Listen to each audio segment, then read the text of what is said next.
joining me on a quilting tale today. My name is Shaylin and I'm excited to share a two-part series with you on how I've been making wall hanging quilts, which is something that I haven't made very many of and only recently started making.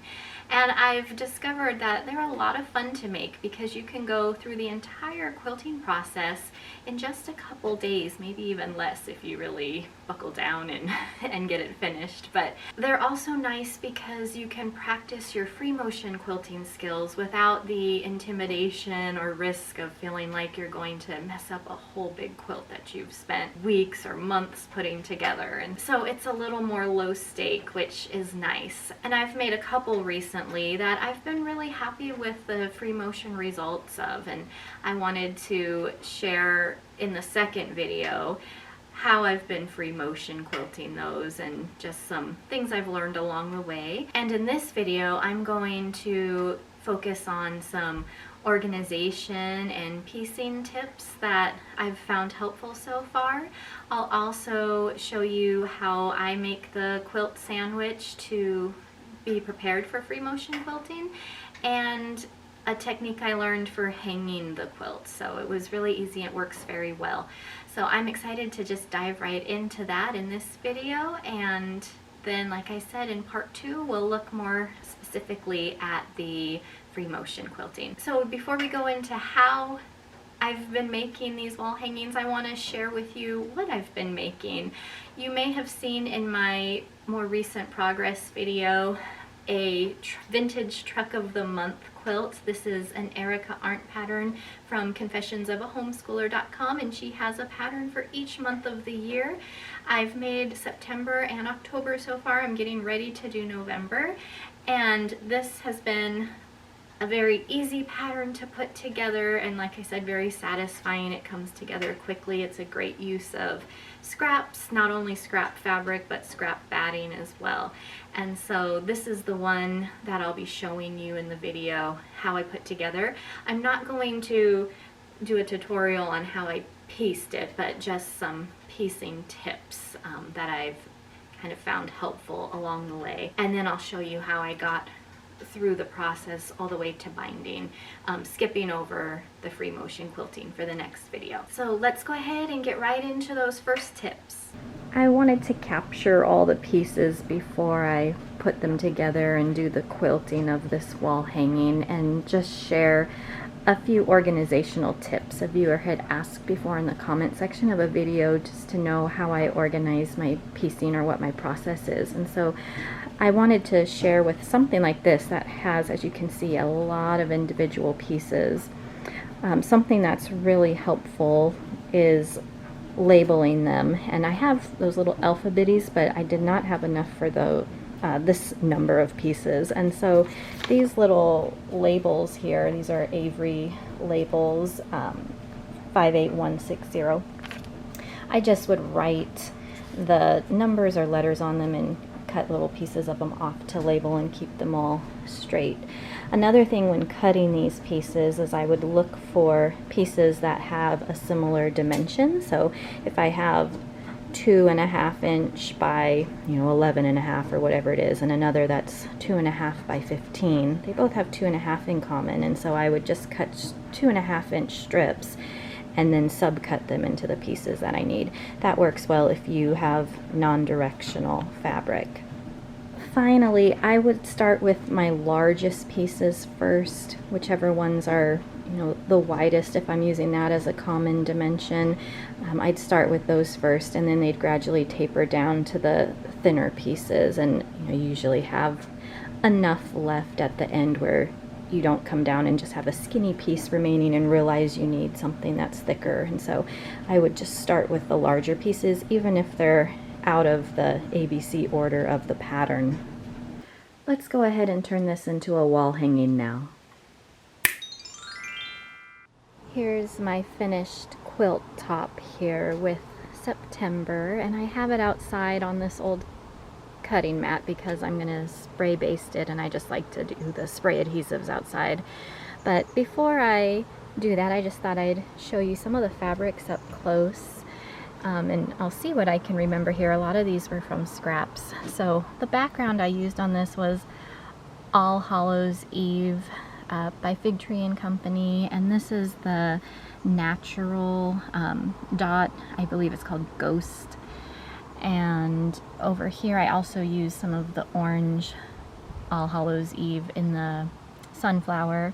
The center in the brown here, and also on the tires and bumper, is from a jelly roll called Ombre Fairy Dust.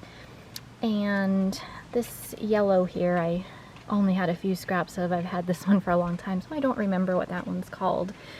The truck itself, the body of the truck, is called Martinique by Three Sisters, and the window is called Hope Cove by Robin Pandolf. And those ones I just found at a kind of a fabric remnant sale that a quilt shop was doing. People were selling their fabric, so I grabbed some of those not knowing what to do with it, and I think they just work really well with this truck here. This is a grunge print in the leaf. And then for my letters, I'm also going to do my border in this. This is from Laundry Basket Quilts. It's from their Secret Stash line, and it's called Pink Zinnia. So that is the top before it's quilted, but I'm going to baste it since it's small, and I'm going to quilt it on my regular sewing machine. I want to just baste it in place first, so let me get set up for that. I'm putting my backing down first, and it has the wrong side up, so here's the right side of it. And this is another Martinique fabric that'll match or coordinate with the truck, so that's a very pretty one. And you just want to make sure you pay attention if it's directional. This one can really go any way, it's not, but you want to pay attention if it is to which side is the top. I've cut this a little larger than the top, and I'm going to spray it now on the wrong side of the fabric with my basting spray. So shake it first, and just a light coating.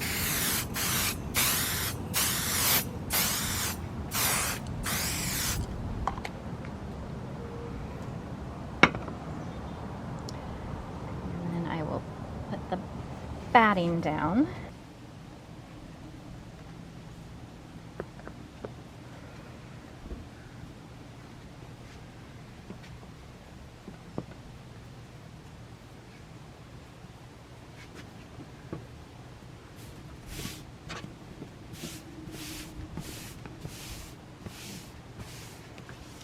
Make sure that it's smooth. My backing fabric was also ironed beforehand. Make sure there aren't any wrinkles in it. And so next I'm going to spray the back of my top here.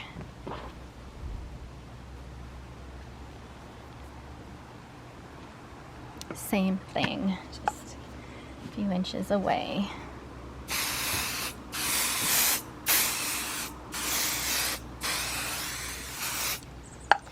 And I'm using Spray and Bond basting adhesive here. It says temporary bond on it, in case you're wondering.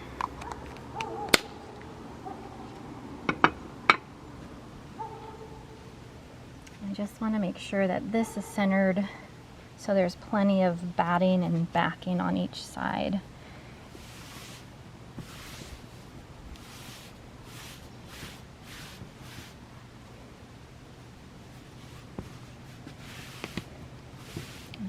Smoothing it out kind of from the middle and pushing it out.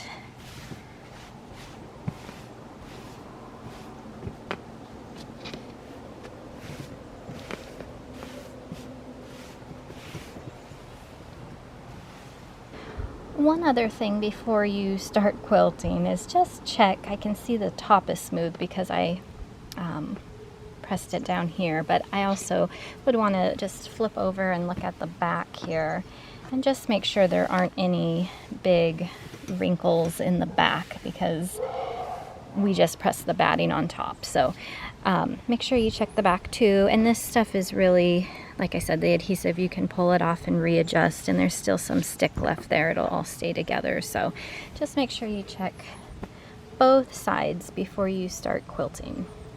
All right, so here is my finished quilting job with just a meander. I did some loop-de-loops and just kind of would swirl around and keep going. So now I'm going to trim it down so I can do the binding, and I also want to put my little wall hangers on the back. I'll show you how I'm going to do that next. So I'm just lining the ruler up to the edge of the top and using that as my guiding line.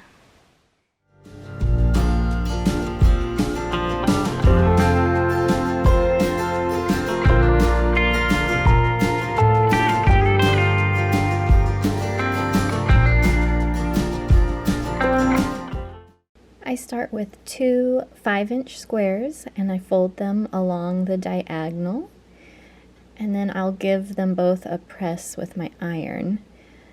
I learned this method from Sherry McConnell from A Quilting Life. Now I'll fold the other and do the same.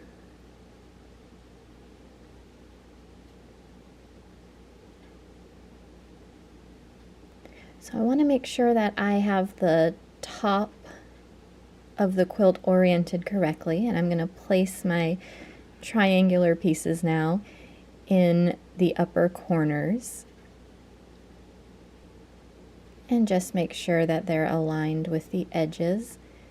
You can use some wonder clips to hold them in place before you sew them into the binding. Here are the corner pieces sewn in with the binding. Erica's pattern has a 2.5-inch binding. I opted for a 2.25-inch binding just to make it a little tighter, but you just want to check that all sides are sewn in before you hand stitch the binding on the back. Here's how they turned out, and I have my binding hand sewn on the back. And so now you just take a wooden dowel and just sawed it down to size, and it slips in like so. And then I just need to take some hooks on the wall to hang it up on. As always, thank you so much for watching. If you liked this video, please give it a thumbs up and subscribe so I know what kinds of videos you're enjoying, and so you don't miss future videos, including part 2, where I'll show you that free motion quilting that I did on the September wall hanging. And I figured out for October how to free motion a pumpkin, so I'll share my method for doing that in that video. So be on the lookout for that, subscribe so you don't miss it, and I will see you next time.